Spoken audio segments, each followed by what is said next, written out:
cutting fat, and wiping out woke. That's the focus of tonight's angle. Americans know that President Trump loves and respects the troops, and they love and respect him. Come on in here, fellas. You come on by. Thank you so much, Mr. President. We appreciate the opportunity. Well, it's my honor. You're great people. They're all good, aren't they? That was one of my all-time favorite moments. But love and respect requires honesty and redirection when you get off track. And the truth is, our recruits have gotten too fat to fight. Physical training, daily PT will now be mandatory for all members of our armed forces. Secretary of War can do regular, hard PT. So can every member of our joint force. Frankly, it's tiring to look out at combat formations, or really any formation, and see fat troops. It's a bad look. It is bad, and it's not who we are. Have you flown on a plane lately? Well, he laid out a detailed 10-point plan. The bottom line is woke is dead and the warrior is back. So get fit or get out. The era of politically correct, overly sensitive, don't hurt anyone's feelings leadership ends right now. At every level, the words I'm speaking today are making your heart sink, then you should do the honorable thing and resign. Well, in the end, it's about strength, isn't it? We've spent trillions and trillions on our military over the past 30 years, yet too many of our troops are out of shape and too many of our generals and our admirals have the wrong priorities. I don't want my son serving alongside troops who are out of shape, or in combat unit with females who can't meet the same combat arms physical standards as men. Standards must be uniform, gender neutral, and high. If not, they're not standards. For too long, we've promoted too many uniformed leaders for the wrong reasons, based on their race, based on gender quotas, based on historic so-called firsts. We've weeded out so-called toxic leaders under the guise of double-blind psychology assessments, promoting risk-averse, go-along-to-get-along conformists instead. And, of course, whenever objective standards are demanded, you can count on the left to go absolutely crazy. Why is he obsessed with fat? Yeah, and fitness. And then also he said he was going to return to the highest male standard for combat positions because the troops were fat. Yeah. I don't understand how that was supposed to be an uplifting message for our military. Maybe he's referring to Colonel Sanders. I found it totally uplifting. That was great.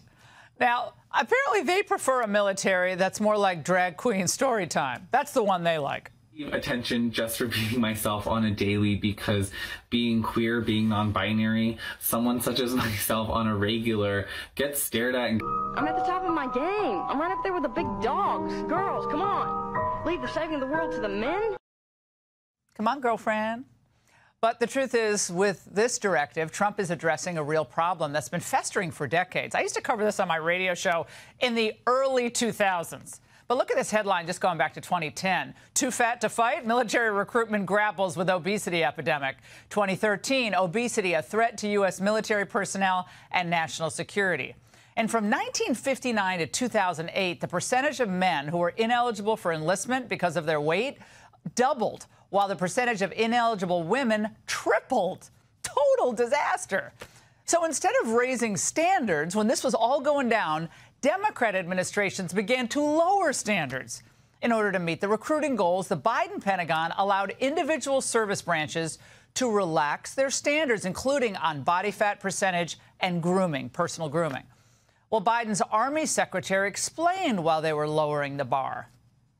We wanted to make sure that we didn't unfairly have standards for a particular subgroup that people, couldn't perform. We didn't want to disadvantage any subgroups. And when we looked at that data, what we found was there were subgroups that were disadvantaged. The way to have a test that meets our objectives was to have age and gender normed tests.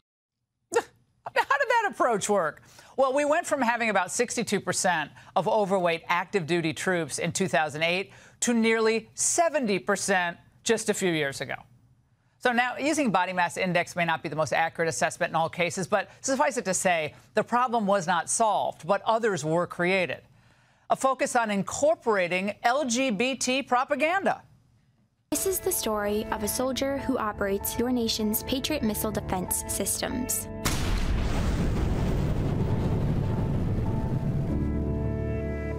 It begins in California with a little girl raised by two moms. Oh. Then came the George Floyd effect. Biden's chief of naval ops justified pushing hard left garbage written by Ibram Kendi. Here's what I know, Congressman. It's a yes or no racism question, in the Admiral. United States Navy. Admiral, you recommended every sailor in the United States Navy read this book. I'm not forcing anybody to read the book. It's on a recommended reading list. Admiral, did you read the book? I did. Meanwhile, with woke at work, our chief adversary, China, of course, they weren't messing around. No chunky soldiers there. DEI, not a big concern in Beijing. But with Biden, with him long gone and Trump back as commander-in-chief, man, things are already starting to turn around. Recruiting goals are being met ahead of schedule. Of course, the Marines, they're totally rocking. Ditto for the National Guard. That is good news, and that's called problem solving, and we've just begun. That's the angle. We haven't had Columbus Day yet, but it's already feeling like Halloween. Hakeem can't find a costume to slip his hips into, so Trump made him wear a sombrero. And now Hips is mad. And Mr. President, the next time you have something to say about me, don't cop out through a racist and fake AI video. When I'm back in the Oval Office, say it to my face. Say it to my face. Hakeem's threatening to shut down the government if Trump doesn't give illegals free health care. And now he's angry because Trump posted a video of him standing next to Schumer in a sombrero. It's AI. And this is the same guy who was photoshopping his hips to make him look slimmer. And now he's upset Trump photoshopped him wearing a sombrero. Democrats held a press conference about an AI sombrero. What does that shameful man do? You post something that draws a sombrero and a mustache on the leader with whom you're supposed to be negotiating? If you won't stop calling us fascists, the least we can do is Photoshop sombreros on your heads. Hakeem's more mad about a silly sombrero than 10 million illegals invading. Chuck hit the Senate floor today and said, if the hat doesn't fit, you must acquit. Yesterday, the president posted an offensive deepfake AI video of Leader Jeffries and me with sombreros, fake music, impersonating my voice through AI. It wasn't me. Why are Democrats offended by a sombrero? They're acting like it's racist. Didn't Jill Biden call Hispanics tacos? Chuck didn't say diddly. CNN's going wall to wall on sombrero gate. Is that appropriate in your view? Look, I think sometimes the president plays with the press like a little boy and a flashlight and a dog. And he's shining the flashlight here and he's shining it there. What he's saying is this offer from the Democrats is ridiculous. $1.5 trillion on top of funding that they already agreed to. Why do Republicans have to condemn a hat? It's what Mexicans wear to keep the sun out of their eyes. Trump's just poking fun because they're holding the government hostage over illegal alien health care. They just got trounced for open borders, and now they're playing chicken with a president who doesn't blink. We'll probably have a shutdown because one of the things they want to do is they want to give incredible Medicare, the Cadillac Medicare, to illegal immigrants. And what that does is it keeps them coming into our country. And in many cases, they come in from prisons, jails, and mental institutions. And we can't let that happen. One White House official said he read all the ish they're asking for, and he said, on second thought, go F yourself. If Democrats want to shut down the government so Jose can get free sex change operations, do it. Trump doesn't need the dinero. He already got everything he wanted from the big, beautiful bill. Sorry, guys, bank's closed. Here we are at the entrance to the House of Representatives. Not a single soul. It's locked. This is just another game of heads I win, tails you lose. Either Democrats cave and give Trump the win, or they hold everyone hostage, and Trump starts doging at warp speed.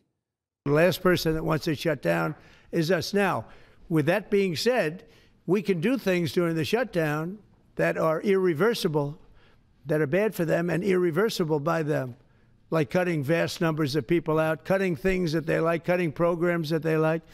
Trump was asked if he thinks anyone would blame him. He said, no, people are smarter than that. Everyone knows the Democrats are deranged. We just need Chuck and Hips' John Hancock. This bill, this 24 pages is sitting at the desk in the Senate right now. It could be picked up and passed. The government stays open.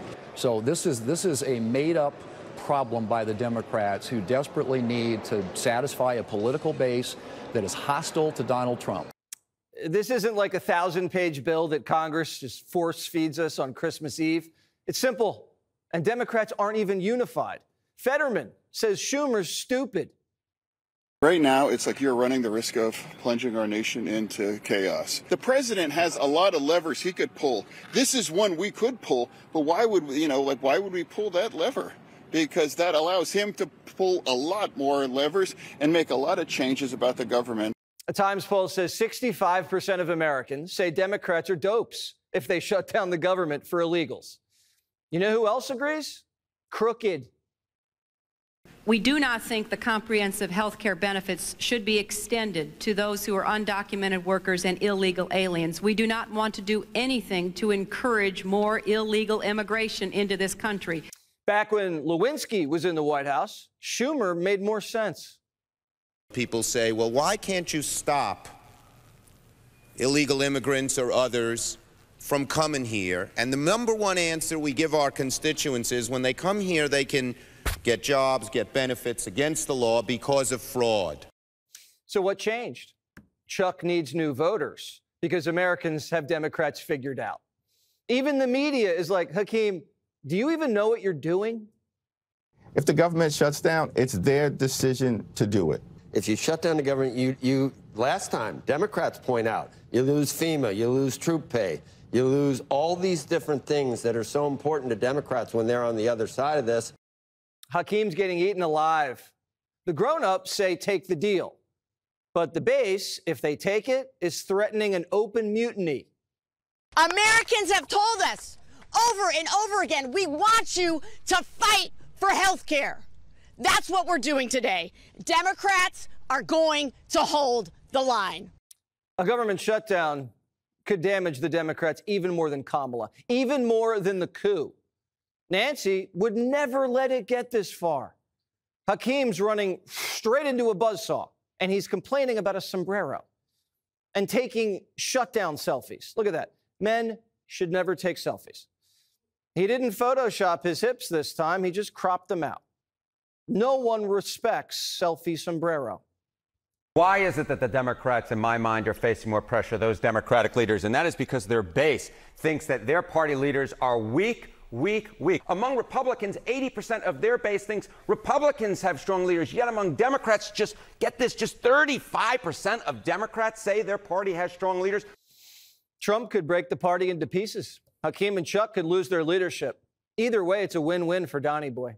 The government shuts down, Trump doges, Democrats get blamed, so they cave and reopen. Or Democrats cave now. The government stays open, and their base storms the Capitol. They can cave now or later, because everybody knows Trump's not giving free health care to 20 million migrants. But the president's not letting Chuck and Hips go home empty-handed. After their meeting yesterday in the Oval, he handed them both Trump 2028 hats. They said no, but when they cave and come back, they're getting a hat that says Trump was right about everything. We are now officially less than 3 hours away, 2 hours and 58 minutes if you're counting at home, from the radical Democratic-induced government shutdown, officially known on this show as the Schumer shutdown. Now, this is a historic moment in American politics because radical leftists and their protest tactics have now completely taken over and radicalized the Democratic Party. You may have heard enraged liberals chanting this in the streets over the years: if we don't get it, shut it down. We'll remind you. Take a look.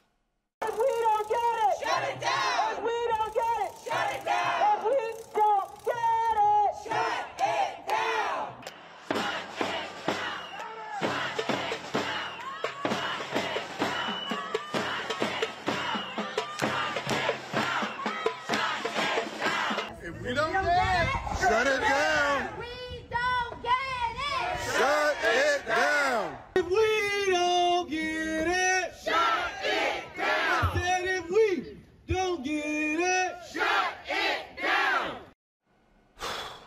Gave me a headache. That used to be something that just college students and random protesters on the street shouted. Now it is the official position of Democrats in Congress. They don't get PBS and NPR funding again. Guess what? Shut it down. If they don't get free health care, what they want for every American, able-bodied or not, shut it down. If they don't get funding for DEI, climate programs all over the world, shut it down. If they don't get an extension of Joe Biden's health care subsidies, the ones that were supposed to be temporary during COVID, that is costing a fortune, shut it down. If they don't get to rob your children of their future by taking $1.5 trillion, they're going to shut it down. What a difference from their past positions on shutdowns. They used to be very, very wary of them. They didn't like them. They said they were a disaster and dangerous and horrible. Here's a reminder in case you've forgotten. Take a look. It is not normal to shut down the government when we don't get what we want. If the government shuts down, it will be average Americans who suffer most. A government shutdown means seniors who rely on Social Security could be thrown into chaos. Families will be hurt. Farmers will be hurt. It's the service members who will work without a paycheck. It's the firefighters who will be furloughed. This shutdown, you know who's going to feel the pain? You know who it hurts? You. Everyday people and the most vulnerable. Seniors, veterans, working families, hungry kids, y'all. 2 hours, 55 minutes, 40 seconds, and they'll shut it down. And by the way, House Speaker Mike Johnson has actually wheeled a TV in front of his office. He's playing that video on a loop just in case Democrats need a reminder of their past positions. But why the sudden conversion? Now, Chucky Schumer has stood firmly against government shutdowns for his entire career. What changed? One simple answer. Schumer is scared to death. He is afraid of getting a primary challenge from AOC for a Senate seat. He has completely caved. He has now surrendered to the most radical leftists in his party because he has to if he wants to keep his job. Now, this is a case study of how power-hungry politicians with nothing but blind ambition basically will sell their souls for power. And it's not just Chucky Schumer. The Democrats have a full slate of radical leftists gearing up to run in the midterms next year. If you're an elected Democrat, the older you are, the more likely you are to receive a primary challenge from the hard left. Now, we've seen this movie before. There's a Democrat senator in Massachusetts. His name's Ed Markey. He's 79 years old, getting up there.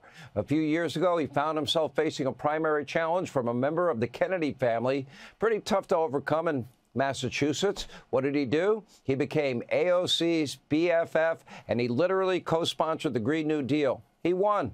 The far left was his salvation. And now Schumer wants it to be as well. The whole party does, and they're all bowing before the altar of the radical squad and Jasmine Crockett and AOC, Pocahontas, Grandpa Bernie, you name it. Apparently just, you know, look at the communists that they are running in the former great city of New York. Alarm bells should be going off, but Democrats, nope, one by one, you know, like dominoes, they're falling in line, completely being taken over by the radical Marxist base.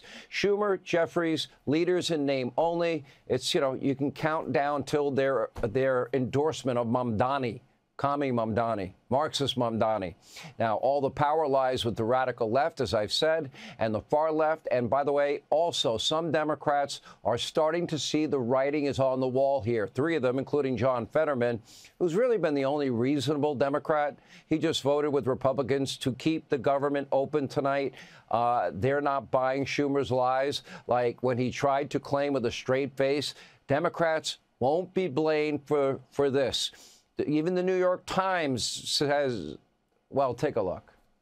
Now, I know the leader is going to show a poll that says that Democrats will be blamed for the shutdown. There are many more polls that show Republicans are blamed. The question in that poll is biased. Biased. In the New York Times, but it's biased. If you turn the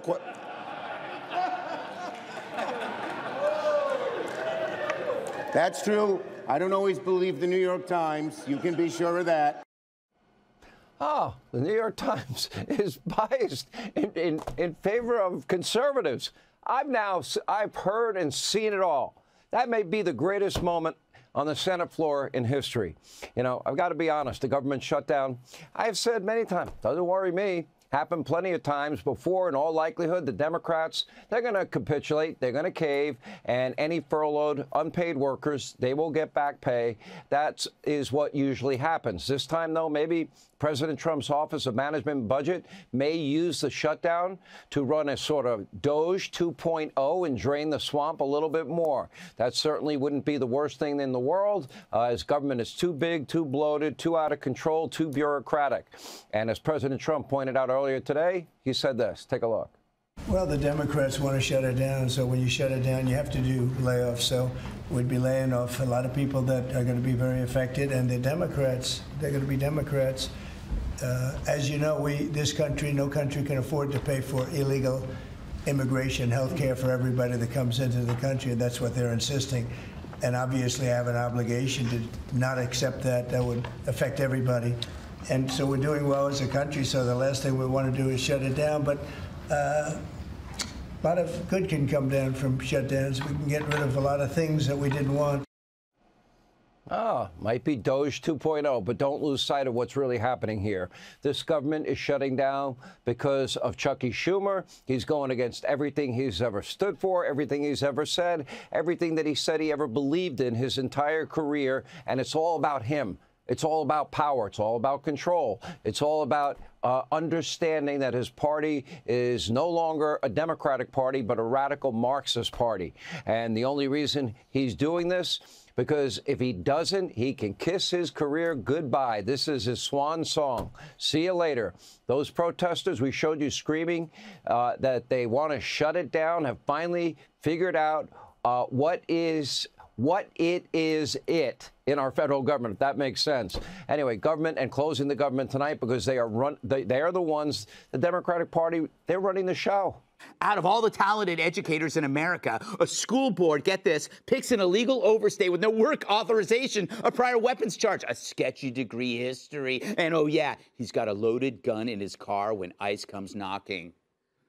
Yeah, that really happened. So don't expect it on Law and Order. So the Des Moines School Board actually went on a secret search to find the very best candidate for school superintendent, landing on Ian Andre Roberts, who in 2023 was hired to run Iowa's largest school district. According to the Des Moines Register, Roberts got a base salary of $270,000 a year plus benefits. Roughly 6 times what the average Iowan makes and 10 times what Jamie makes selling his blood. The Register praised Roberts, saying he was there to advance equity in education while working around laws that restrict curriculum of LGBTQ parents. That's not even a real job. That's like being a snowplow driver in Florida or doing hair and makeup for James Carville. Now, you'd think with a job like that, Roberts would have been checked out. Hell, traveling carnivals vet their employees more thoroughly. For example, here's who they hired to be the bearded lady. But no. According to ICE, Roberts is an overstay from Guyana who received his final deportation order in 2023 during the Biden administration. We're lucky Kamala didn't hear about him, or he would have been her VP candidate. Worse, the guy's been registered to vote in Maryland as a Democrat since 2012. Which means, of course, now the Dems will say illegal felons voting is actually a good thing. Anyway, when ICE finally tracked him down, Roberts does what every great educator does. He runs like hell. First in his car, then on foot. He was caught with $3,000 in cash and a loaded gun in his car. I'm surprised Al Collins wasn't driving. Meanwhile, current reporting has called his entire job and educational history into question. So who hired this guy? The head of the Des Moines School Board is Jackie Norris, Iowa Democratic candidate for senator and former chief of staff to none other than Michelle O. Her job, by the way, was to provide new phone books after Michelle would rip them in half. Norris's initial response to this breaking news: take the felon's advice. It seems fitting to take a page out of Dr. Roberts' book and ask the community to engage in radical empathy as we work through this situation together. We do not have all the facts. There is much we do not know. However, what we do know is that Dr. Roberts has been an integral part of our school community since he joined over 2 years ago. During his time with our district, he has shown up in ways big and small. White liberal chicks are so dangerous. Translation: let a criminal fraud be in charge of our kids. No child left behind is now no felons left behind. And radical empathy? Those two words go together about as well as rollerblading and heterosexuality. So after Roberts was hired, what did he do first? He lifted the ban on hiring those with a criminal record. That's like me creating a law that doubles the pay for short men. But nothing says educational excellence like a guy who can teach you how to make a shank out of a protractor. No wonder America's traditional report card is turning into a rap sheet. Overseas, kids are solving calculus in middle school. But thanks to our teachers' union, our kids' diplomas are worth less than a signed photo of Jeremy Piven. R.I.P. So what's today's lesson? Well, the real culprit here isn't the scammer making nearly 300 grand. It's that the bigger scammers are the DEI nitwits who hired him. Of course, you'll never see them on Law and Order, but I'm pretty sure they're already booked on Are You Smarter Than a Fifth Grader?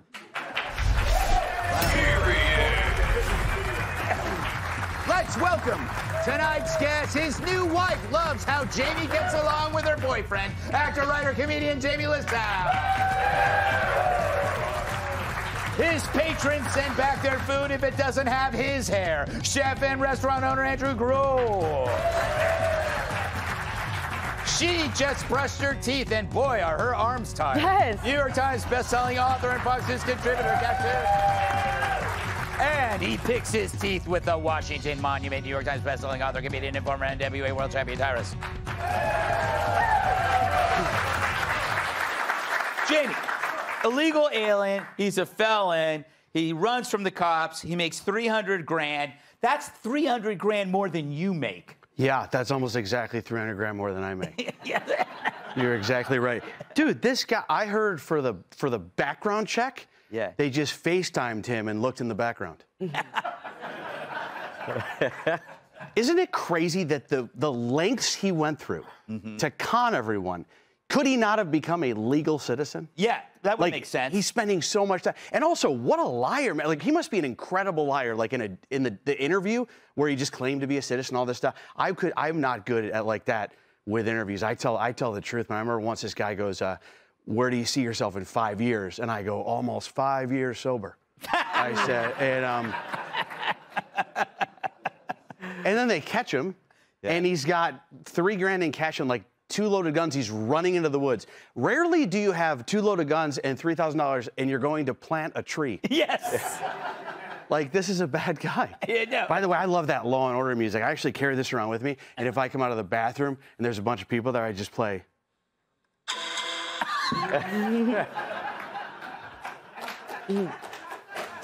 I'm so glad that works. I'm glad that worked, because if it was just silent, we'd be sitting here going, I hate Jamie for doing that. Then we have Gene going, dun, dun. So, Andrew, apparently this guy claims he's going to resign. That's what I heard today.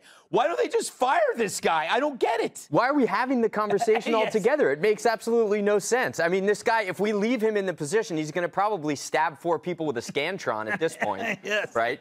Or number 2 pencil. Yeah. It brings me back. You know, and I don't even, they should have known that there was an issue here when they changed the motto for all of the Iowa schools to reading, writing, and human trafficking in 2023. That was it right there. What is it with Democrats' obsession with criminals to begin with? That's what we need to break down. And furthermore, with the Law and Order thing, their ratings are so low. This is why nobody watches their shows anymore. Remember on Friday nights when we used to go back, watch TGIF, Perfect Strangers, Balky, right? Boy Meets World, all those great shows. Now you got this kind of pseudo-intellectual propaganda being laced through. This is why people are watching the shopping cart championships at night. That's why it's getting better ratings. This is why, if you ever watch Law & Order, especially that clip, you hear the music. So they cue this music to tell their stupid viewer that something important is about to happen. It's like almost in every scene in Law & Order, as it goes, and it's the viewer's like, I think something is happening that's really bad. Oh, thank God, thank you, producers, Law & Order. I'm stupid.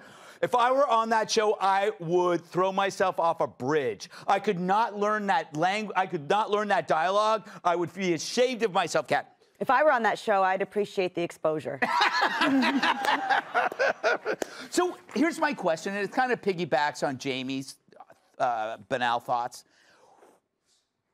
Don't be using words we don't understand, Okay. Greg. Yes, it's just anal with a B. Oh. So, yes. What about, like, if you're going to go to all this trouble, why would you pick that job? Like, if you're going to be a criminal, why don't you pick a more fun job than a school superintendent? Well, it worked for like a really long time. That's true. I mean, he probably was, maybe it was just a bit. Yeah. Maybe he applied for the job as a bit. Yeah. And then it just got out of hand when they actually hired him. That's what happened with me and Yeah, Fox. like that was like you. Yeah, exactly. Who I would love to hear from are the other people who did not get the job. Jobs, yes. Because you know there's other people who interviewed for it, and then they were like, what do they always say? We're going in a different direction. Yes. I want to know how they feel about this being the direction that they went. Yeah. We were looking for a felon. Come back to us when you've robbed a bank, and we'll discuss your resume. Tyrus, how can parents just assume they can trust Democrats with their kids? Like, there's so many different stories that make you go, what are they thinking? I mean, I don't think you should trust your kids with anyone. Yeah, that's true. Let alone. That's true. Big, that reminds me, I yeah. left my kid in the parking lot. Exactly. Oh, man, your wife is so special and strong. What a perfect place to hide, though. Yeah. Who would ever assume a superintendent of schools? Yes. One of the worst boring-sounding jobs ever.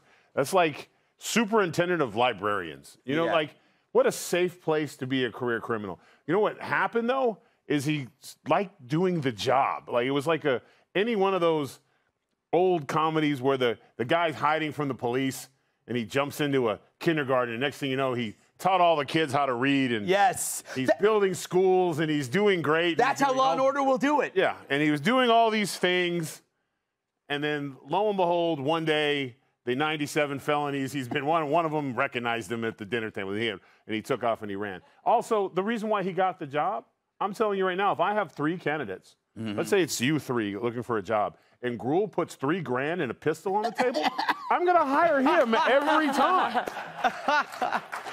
Yeah, that's how I got this job. Yes. There's 2 ways this interview is going to go. Yeah. You want to make money today? Or you want to die? You want to push flowers? How are we doing this today? Yes. That's what happened. But yeah, what a great place to hide. Yeah, it's true. Maybe he's smarter than we give him credit for. Or maybe the DEI people are just dumbasses. Hey, Sean Hannity here. Hey, click here to subscribe to Fox News YouTube page and catch our hottest interviews and most compelling analysis. You will not get it anywhere else.